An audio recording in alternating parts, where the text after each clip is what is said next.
Let me just say, and I'll set this up for you with brutal honesty, I was depressed as heck the last 2 days.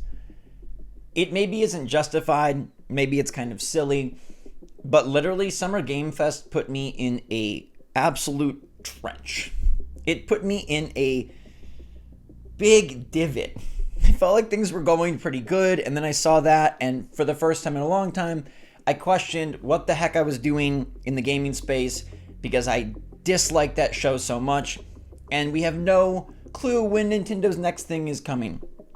I felt quite miserable, and I was aware that it would pass, and I was aware that it was a bit silly and I was kind of going overboard. It's just a dumb summer game show, but I found that to be so lackluster. And I thought back to the last 15, 20 years of my life where I loved E3 and I loved the summer, and you get used to it. It's a routine. It's exciting. It's June. It's fun. And I couldn't believe that was over.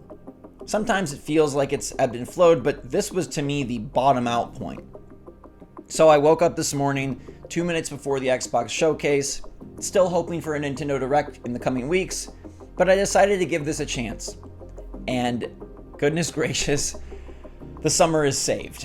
What's going on, everybody? It's Zach from SwitchForce. Please allow me to just be super excited for a sec. I got the shirt, so you know I'm still OG with Nintendo. But today's showcase was amazing, and some of these games will, I bet, be on Switch or on the Switch successor, so there is crossover here. Also, today is my mom's birthday, so I'm doing this with very low edits. I apologize for that, but we're just going to go through this and talk about some of the games, okay? I think it's just incredible what they did, and I think it sort of shows the difference of a company that understands maybe the hardcore gamers and a company that maybe does not, or different companies that maybe do not.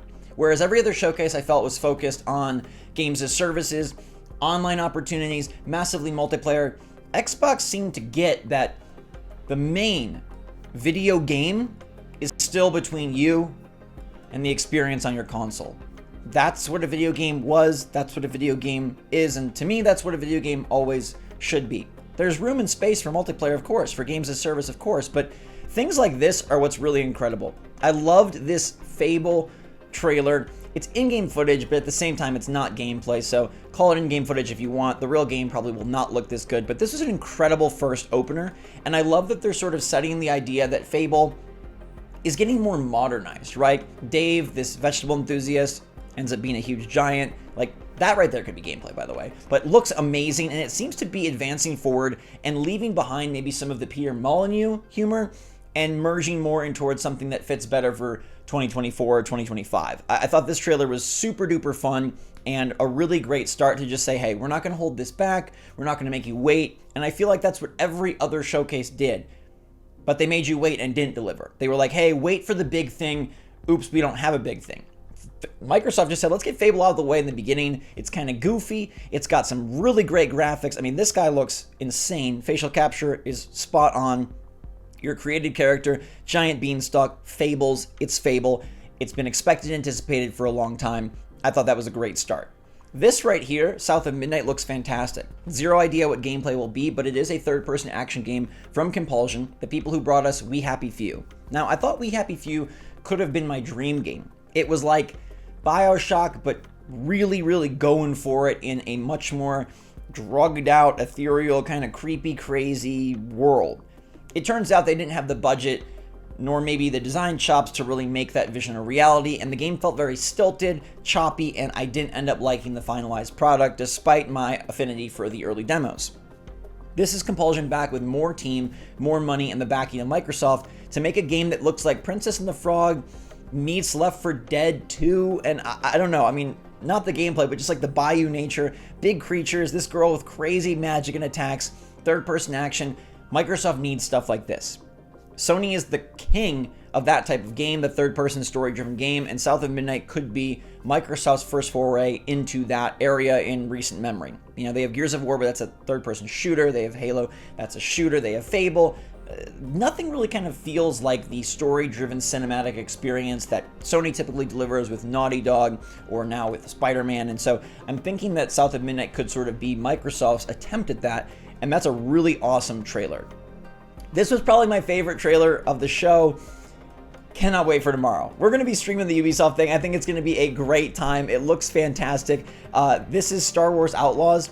No idea what the actual game is like. It's Ubisoft open worlds. There's a chance it's completely crap. But based on this hype trailer, based on the look of the character and the little gremlin that you have with you, like, this is super duper cool and promises a non-Jedi Star Wars adventure with an outlaw, with a bounty hunter, and basically to me feels like Mandalorian minus the Lorian part, and also minus the man part. I guess you're just Wumado Lorian. I really like it. I think it's a great main character. I think she looks fantastic design-wise. I think she's so much more appealing than Cal Kestis, just like visually, and I think the pet looks really fun and borrowing sort of the Han Solo vibe, but with a new character and a new part of the Star Wars universe. This could be an absolute home run if Ubisoft is able to do it. Can they do better than what they've done with Ghost Recon, what they've done with Far Cry, what they've done with recent Assassin's Creeds? We're seeing Mirage go back to more of the single-player linear style. This is open world. This and Pandora, Avatar, have big chances to reset the whole page for Ubisoft. After all of their internal issues with their staff and their executives, after some really, I feel, lackluster entries in some previously popular franchises, they now can deliver a Star Wars game that is huge. This one right here, I don't really know that I want 33-player co-op. I think the art style is interesting. Spiritfarer is a beloved Switch game. This one could absolutely come to Switch, but I don't... Is it an Xbox exclusive? I'm not sure. 33 Immortals. It's from the studio, like I said, Spiritfarer. That's on Switch. You can play it, looks like single player or 4-player co-op with like your friends, but there is 33-player co-op raids. I'm not sure how much you're going to need that. Looks kind of nifty. We then moved into... What was this one? Oh, Payday 3. I don't really care about Payday 3. Persona 3. This is supposed to be on Switch. Persona 3 Reload, the Persona 3 remake. I never had time to play through Persona 3 the first time. I definitely don't have 100 hours to go through a remake, but that should be on Switch, which is good. I think Avowed looks stinking great. I saw some people say that they thought this looked antiquated, out of date, and not good. I thought Avowed looked freaking sick. I thought this looked really, really fun. I think the fact that there's like guns incorporated in, a lot of different bright colors. It's not just the browns and grays of Skyrim. You can tell that Obsidian is putting more of their quirky charm into this. You know, they're the ones who did Fallout New Vegas, and they have like, I don't know, I feel like they like more spectacle, more fun than maybe traditional Bethesda, and it looks like they put that in here. There's some magic, there's some sword fighting.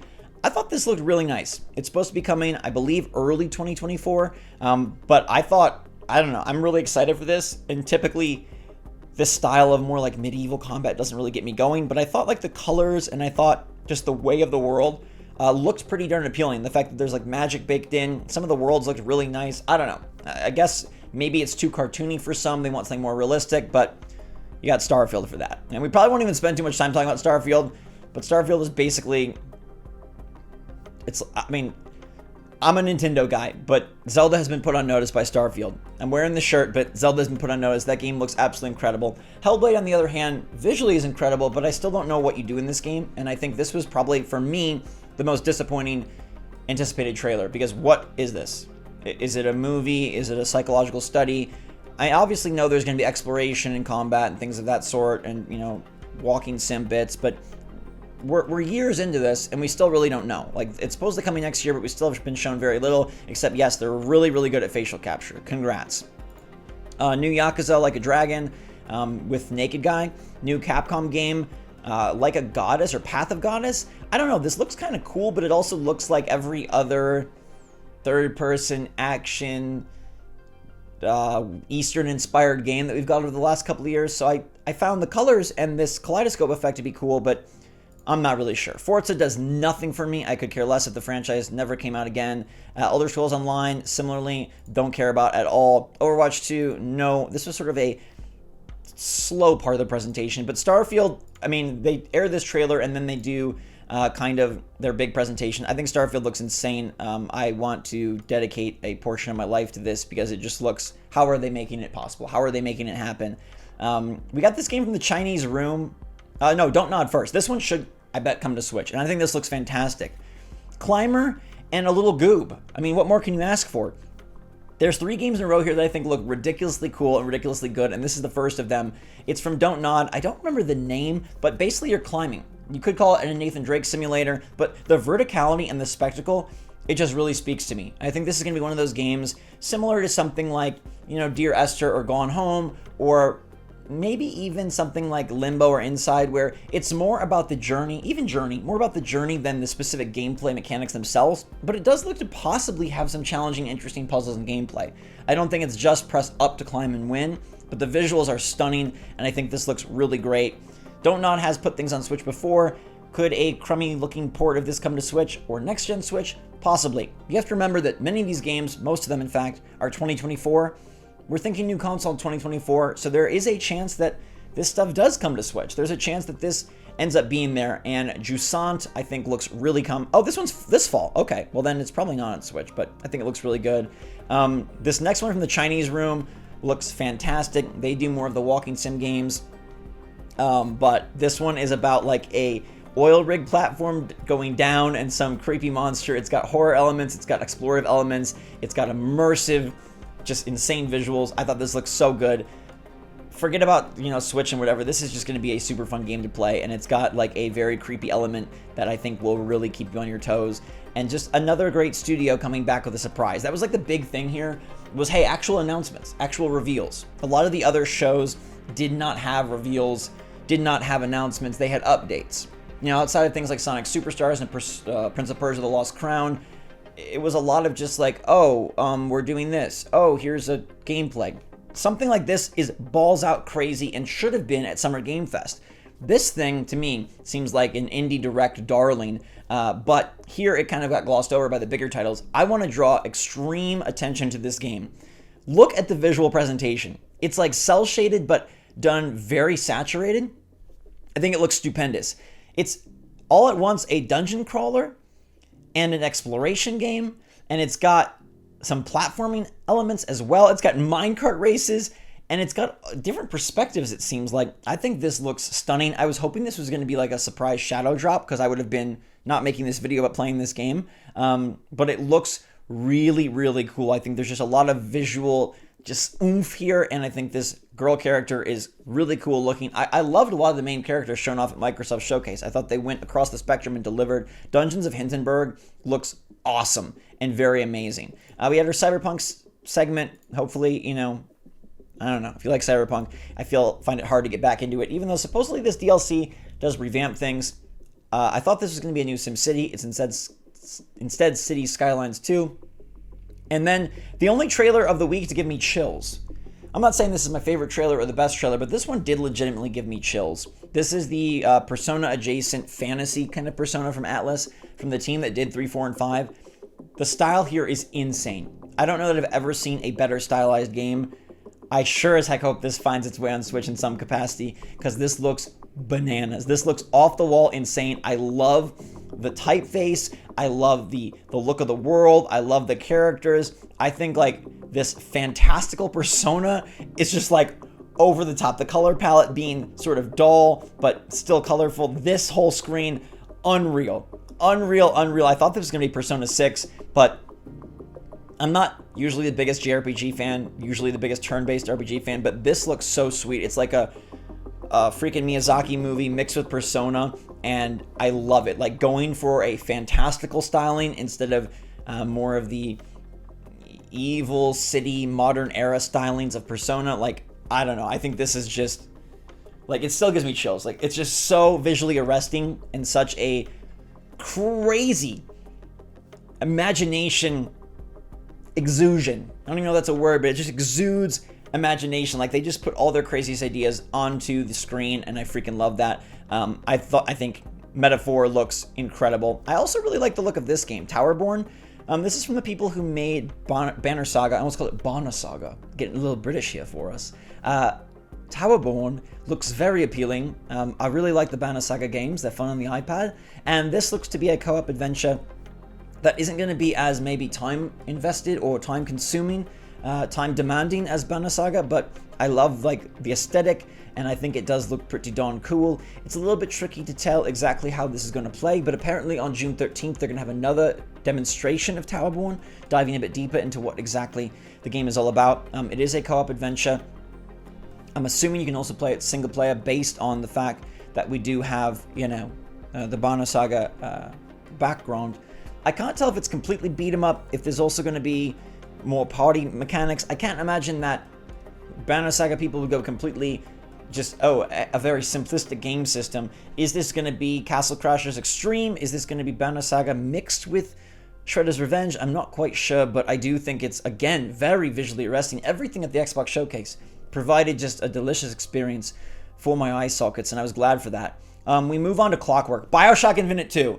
This also blew me away. These are the kind of announcements we need. This is what makes E3, or if you want to say Summer Game Fest, Summer Game Fest. Summer Game Fest had none of this. Nothing like this. Nothing brand new, unrevealed, unknown that was like, holy crap, this could be insane. It gives Atomic Heart, it gives BioShock Infinite, but I trust inXile to do a much better job than whoever developed Atomic Heart, because that kind of fell flat based on an impressive as heck trailer and not maybe the greatest actual game. This looks really good, really cool, and it screams BioShock Infinite. Bio Infinite's one of my favorite games of all time. Instantly into this. It doesn't seem to have maybe the crazy powers of BioShock, but the level of destruction, oh, never mind. There is some powers. Changing the past. I love time travel stories, and it looks really, really, really fantastic and really fun. All about that. This guy, his beard on point. That dude looks like a handyman. We also got the Persona 5 Tactica, which will definitely be on Switch. We've seen that confirmed.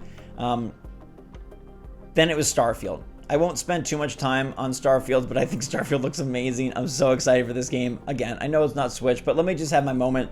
I felt such a rejuvenation in the gaming space, and as silly as it sounds, this gave me great motivation to just power forward and make this summer fantastic. Whenever a Nintendo Direct comes, I'll be there. It's hard when you're a Nintendo dedicated channel and Nintendo is staying quiet. It truly is. Ask anybody in this space and they'll say that these moments are tricky. I got COVID at the beginning of Zelda, and that sort of threw me way off track for that. It was a very quick and bad sickness that hit me as soon as the game launched. It sucked. I tried my best. But now Nintendo has a blank horizon. They have nothing on the horizon. And while I'm fully confident there will be games, it's a bit of a dark period, and that becomes tough as a content creator. What do you do when the only announcement is Stinky Horse? It's hard to do anything. This was kind of the infusion of gaming goodness I needed, especially after what I felt was a lackluster week. Ubisoft should deliver some awesome things, including Mario plus Rabbids DLC, our first look at Star Wars Outlaws, and definitely Avatar. All of that should be exciting. And then I do feel like a Nintendo Direct is on the horizon in the next few weeks, which of course is most exciting of all. So let me know what you thought of Xbox's show. I think that was an A or an A plus for me, a 9.5 out of 10. They delivered. Surprises, limited focus on service-based games, single player reigns supreme, and just color, creative worlds, and a lot of unique, interesting titles that we haven't seen before across a wide variety of genres and all sorts of just exciting, imaginative opportunities for future games. Things that are coming out next year. And as much as we'd like games to come out this year, man, the future is fun too. I love speculation, I love hype, and I love what Xbox did today. I withheld the sneeze. Thank you. That was really great. I hope you appreciate that. That would normally be a cut in the video. I'm going to leave it in. But I had a ton of fun today. Let me know if you did or did not. If you don't care about Xbox, I understand. But they did say after the show, many of these games will in fact be on other consoles. We can fingers cross ourselves for Switch. And once we have the Switch successor, stuff like that, like hoping games come to Switch, will be much more likely and an easier ask. In the meantime, though, this was the best part of the week. If Ubisoft can deliver tomorrow, maybe things turn around for this summer. I started off completely hands in my face, stunned that it was so bad, and really just hoping that they give Summer Game Fest to somebody else next year.